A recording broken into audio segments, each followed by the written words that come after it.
Welcome on into the Auburn Express, powered by the World Pro. I'm your host, Mike B, and thank you so much for turning us up and turning us on a Monday live from SEC Media Days. It's time to get going with Giddens and Goins here in Atlanta at the College Football Hall of Fame. Jacob, Hugh Freeze takes the stage tomorrow, and there have been a lot of questions. I just got done talking with Roman Harper, ESPN analyst, about what Auburn needs to do this season. You and I have talked about this ad nauseum so far this offseason, but we're going to talk about it some more. What do you want to hear from Hugh Freeze tomorrow when he takes the stage? Well, I don't want him to go up there and it be a defensive, right? I don't want him to go and have to feel like he has to bat away all the different negative things that people are going to say, or the negative questions that he's going to get, right, about recruiting or the golf game or the 5-7 season from a year ago. I think he needs to defend himself in those ways, but not come off that way, if that makes sense. I mean, tell us what you're going to do. Tell us how you're going to fix it. Tell us why 2025 is going to be better than what 2023 and 2024 were, right? Because nobody wants to hear, well, we had injuries, or, well, you know, there's this or there's that, or we just don't know what's like. Nobody wants to hear that, honestly. We want to hear, how are you going to fix it? What is good about this team? What's good about the returnees? What's good about the transfer portal guys? And why do you feel that this year can be different and you can take that step forward that you were supposed to do last year? Jacob, Jackson Arnold made the trip. Yeah. And as you and I both know, that's his guy. He said that was his guy from the beginning. There are going to be questions about quarterback and quarterback play tomorrow all day. Yeah. You know, obviously he's confident in Jackson Arnold, but you know, what do you expect him to say about his starting QB here and his possible backup plan in Deuce Knight or Ashton Daniels? Yeah, it's so funny because last year going into SEC Media Days, we were wondering if Peyton Thorne would make that trip, right? Because that was like, okay, that would kind of solidify he is going to be the starter once again, and that was the case. This year, we didn't really know if Jackson Arnold would make that trip, because were they going to bring somebody who is brand new to the program, couldn't really speak to what happened here last year, and do you really want to go out and go ahead and name him the starter? But Hugh Freeze clearly said, yeah, he's the man. We want to bring him, and we feel that he is one of the best representations of our team. And so I expect Hugh Freeze to say a lot of that. I expect him to talk about the leadership that he has and the skill set that he brings, and hopefully how he fits the offense that Auburn is trying to run, with an improved offensive line, a running back room by committee, and the best receiving room in the SEC. I mean, Jackson Arnold makes the right decisions. You saw that at Oklahoma a year ago, even with a depleted wide receiver room. He didn't have a bunch of turnovers. No, he didn't have a bunch of touchdowns either, but he takes care of the football, and he makes the right decisions. And so hopefully Freeze will give us and everybody around the SEC some reasons on why he brought Jackson Arnold in and why he plans on being the starting quarterback coming up in just a few weeks. No skill players made the trip outside of Jackson Arnold. So Keldrick Falk made the trip 2 years in a row for Keldrick. Yes. And Connor Liu made the trip, which I'm very happy with that pick as well.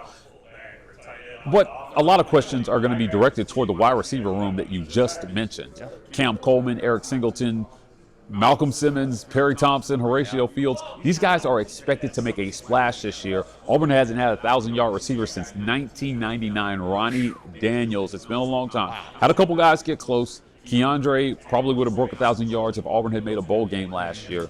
But talk to me, man. This has to be a top 3 wide receiver room in the SEC this year if Auburn is going to be successful. It does, and I think on paper, it is the best wide receiver room in the SEC, which takes us back, Mike, to the topic that you and I have talked so much about and that we're talking about on my show. I mean, everybody has the same idea. It's the fact that talent is not an issue. Talent is not the problem at Auburn for football in 2025. It's just not. And so you hope that there is a bunch of highlight and praising of that receiver room, but also you're hoping that they can do even more than what they did last year, right? Cam Coleman, I think, needs to get more touches. I think Perry Thompson needs to take that step up. up and do a sophomore surge. I want to see Malcolm Simmons use his speed to his advantage, and then Eric Singleton's going to be the guy that, when in doubt, throw it to him. He's going to make a play. And so I hope that we get a chance to hear from Freeze about that tomorrow. But then more than anything, I just want to see it, right? I want to see it all come together. The offensive line be better than it was a year ago, and you bring guys in to help make that possible and put Jackson Arnold and the offense in situations to win games and be successful, rather than what we've seen against Oklahoma last year or other situations where it's like, man, what are we doing? Why are you doing this in this situation? Or why did you do that here? I want to see all that be corrected, and it can't all happen tomorrow at Media Days with Hugh Freeze, but you can address a lot of those and try to build some confidence.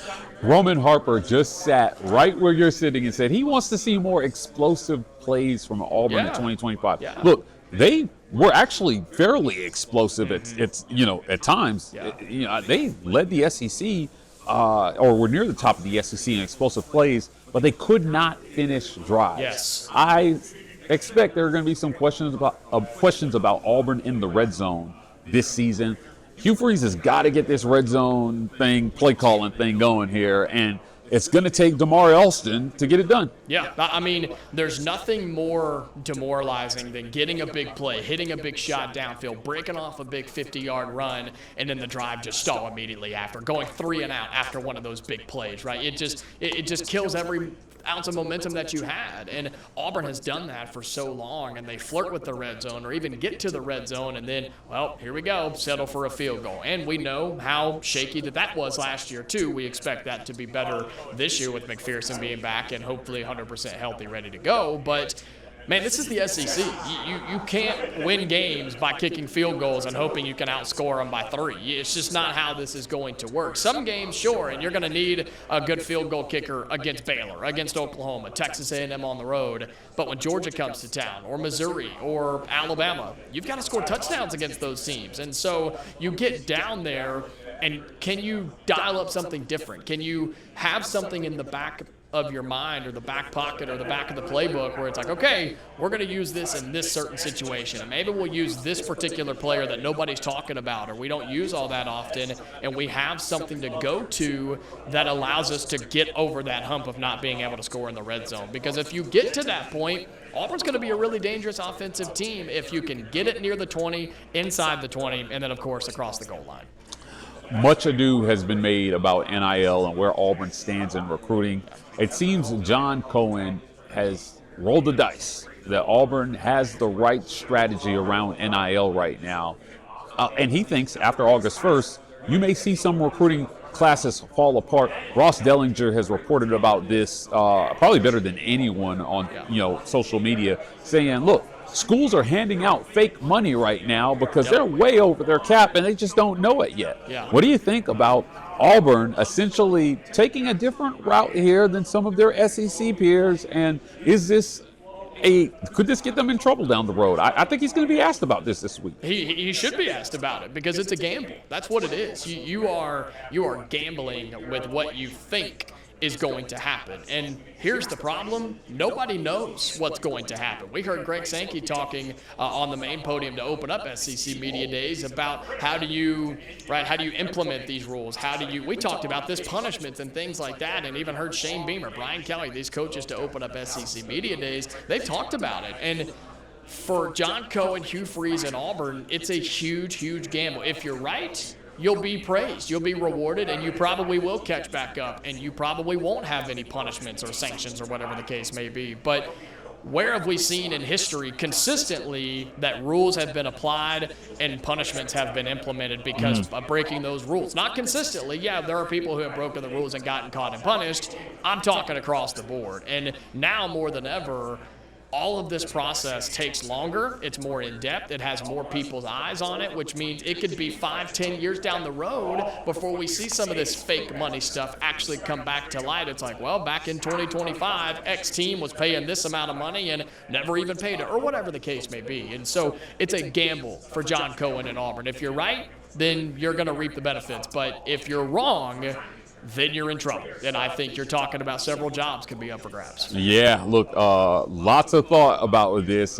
Some of our peers in the media feel like jobs are on the line Yeah. here if they don't get this right. But we'll see. Winning football games cures a lot Yes, here. it does. I suppose he's going to be asked about where he feels Auburn is going to be this week. Jacob, you and I are going to be here all week. This won't be the last time we sit down this week to talk.